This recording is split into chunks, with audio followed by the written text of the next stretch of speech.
Сәлеметсіздер ме? Мынау аджикадан, фантамастан, салаттардан қалған перецті турап қатырып қояйын деп жатырмын.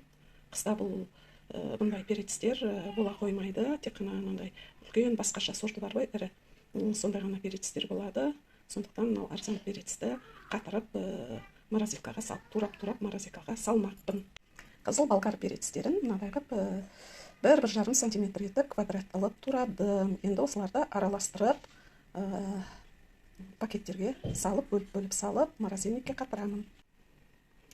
Болгар бұрышын, не болмаса тәтті бұрыш деп айтамыз, турап барлығын біттік. Енді контейнерлерге саламыз.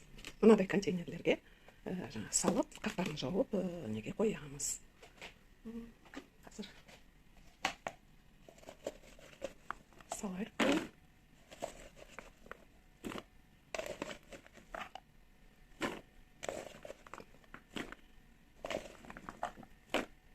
Міне, қымқаққа толтырмай 1-1,5 сантиметр қалдырып, контейнердің бетін жауып, неге морозильникке осылай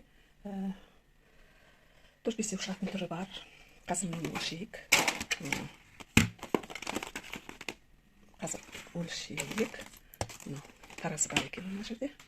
Қазір осы таразымен өлшейік. Мұнда 0-ды көрсетіп тұр.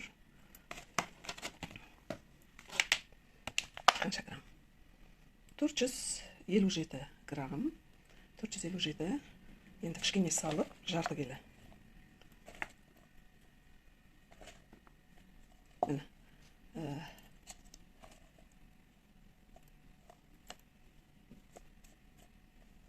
Міне, тура жарды келі болды, 500 грамм. Енді оны не қыламыз?